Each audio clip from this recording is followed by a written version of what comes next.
Today, we launched the National Policy Series on Energy, and it's hosted by Hispanics in Energy, which is a new organization that hopes to engage the energy industry and the Hispanic community so that there's a way to work together, on the one hand, for the energy industry to understand the Hispanic community, on the other hand, for the Hispanic community to understand the energy industry.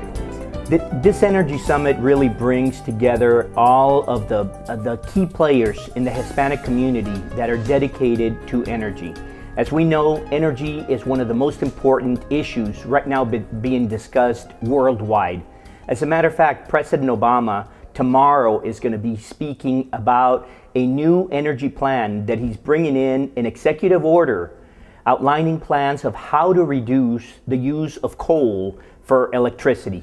I think the most important thing is that people recognize that energy is both our most important ingredient in terms of our economic success, and it's also something that if we don't use it well, if we don't use it wisely, it can be our nightmare when it comes to environmental impacts. And so we have to be able to look at it from a more holistic perspective. I think the reason why we need to do that more than ever today is because of our concerns about climate change. Today's a very historic day because we're here with the Hispanics in Energy. It was a group of individuals that really created the vision and then took action to make something happen. Today we're talking about the future of jobs in energy. And what we're here to say basically is that it's the Latino community that is going to be the solution for filling those jobs. And it is the Latino community that is really going to be the innovator of tomorrow to develop new technology and energy, new creative ways of solving our environmental issues, our energy need issues. So today begins the conversation, but tomorrow what it's going to create is jobs for our Latino community basically. Let's take the topic, Hispanics in Energy. I mean, what a wonderful convention to have today in the times of California. We have something in California called the Monterey Shale, actually called the Antelope Shale in the San Joaquin Valley, but it's about 1,720 square miles of energy resource that's in our backyard that really needs to be developed and brought to market. And we have that opportunity here in the Central Valley of California. The jobs that it would create are immense. It could turn around the entire unemployment rate of the San Joaquin Valley and Central Valley. So the opportunities are tremendous. So we're very excited to be at this conference to educate, to learn both sides from the resource itself and communicate the possibilities, but also to learn from the Hispanic community what the needs are of those communities and how we can match up energy with jobs development and training. Well, it's really important because 38% of our population are Latino, Hispanics, and they represent a sizable amount of our population, but they should be involved equally in the energy field. And what I see is mostly white environmentalists coming in to deal with the energy issues. And so we need to be more reflective of our population. And so there's 38% more to go in terms of outreaching to the Latino Hispanic population and energy issues. And I believe that they're going to be major contributors of our energy goals and the renewable portfolio standards as part of our goals, and also the environmental justice community. Today and tomorrow, we are seeing jobs rise, the number of jobs and opportunities available, whether it's for young individuals who are just getting out of college, individuals who are in trade skills, individuals who are starting up their business or evolving their business. There are many opportunities, whether it's as suppliers or actual individuals and engineers working in the field. We want to make sure that we have opportunities at all facets and all levels of the corporate America. And this is a great opportunity to be engaged. But it's also important because it means a difference for our families. We are all affected by energy. And being able to be a part of that discussion and conversation, we know it helps our families and our quality of life. That engaging is not easy. We have to overcome a long period of time where in many cases there's not been the importance placed on education that there ought to be. And education is the greatest means by which people move up in this society. It's assuming that we don't have all other kinds of barriers, discrimination and all that. And so we have to put more and more emphasis in education, job training and all. I looked at these numbers. I saw Hispanics, even blue-collar Hispanics were working in the energy industry as compared to the population of the country, and their contribution overall to the labor force is very small. And while the numbers have moved up a bit, they haven't moved up anywhere nearly as aggressively as I'd like to see. So groups like Hispanics in Energy and other efforts like what we're doing at the Public Utilities Commission and all reinforce one another in creating a better climate for the kind of advances we want to see.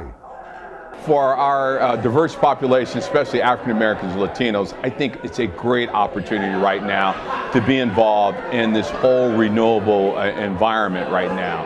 Our young folks who have a background in engineering, math, and science, they're going to be the ones who are going to develop the smart grid. They're the ones who are going to design new technologies on how we produce energy, because it's not just wind and solar and fuel cells and geothermal, it's now laser, it's all kind of ways to create energy, and it's going to be these young individuals who are going to come up with these new technologies. So again, they need to be engaged, they need to be educated, and they need to be employed in this field. They're the future. Well, I think there are clearly opportunities in new forms of energy, but let's not neglect existing forms of energy. You know, we're going to use oil, gas for as long as we can see. We're going to need all types of energies. And in terms of oil and gas, the thing you need to understand is these are good paying jobs, they're technologically advanced, and within 10 years ago or so, you're going to be able to run the show because people are going to retire. The ability for us to access a wide range of job skills in the Central Valley, from everything from being out in the field and involved in the drilling activities. It's a technology called hydraulic fracturing that can reach deeper down into the earth and access this valuable oil resource from shale that is captured in shale rock.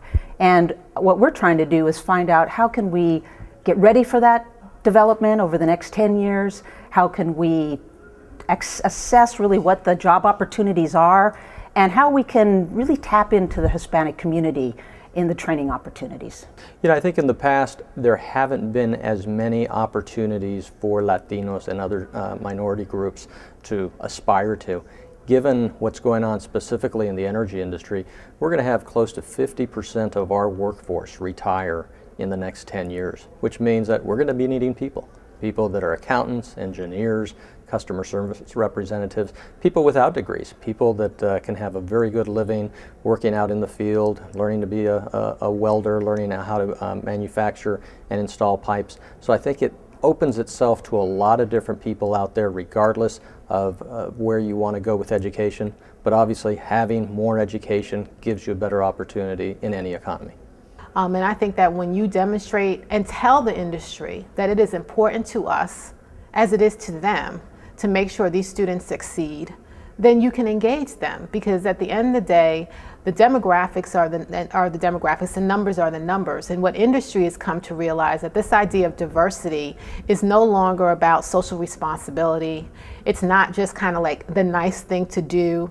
It is that your business is not going to survive if you don't have diverse people working there, period, because there is no workforce. The only way that we're going to be able to solve this problem is by working together to find ways to do more with more efficiency, with more renewable energy, and to break the connection between carbon pollution and prosperity. And that's what gives me great hope for an organization like this, because it brings new people into the discussion. We are now a majority in the state of California. Now there are no excuses for us to elect the right people. The problems are ours, we own them. So it is now up to us to really present solutions for the future.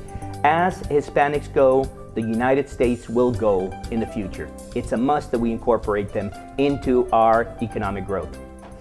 The Society of Hispanic Professional Engineers is very eager to work with José Pérez and the Hispanics in Energy, because I think together we can begin to motivate our young Latino to believe that they should graduate from high school, they have the ability and the talent to go into college and study engineering, science, and math and be the innovators of tomorrow. My message to industry would be, we really need your help in partnering and creating bridges for students, for professionals, to help people bridge the gap between where they're at and where we can be in terms of creating more energy, creating more jobs, and just creating a better future for California.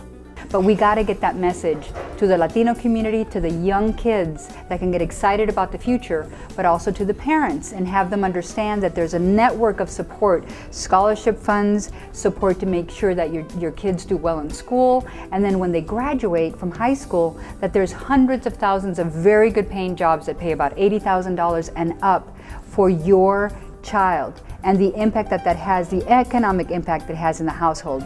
But more than that, this industry, the energy industry, is really what's going to create jobs of the future, and we want our Latino community to be part of that workforce of the future.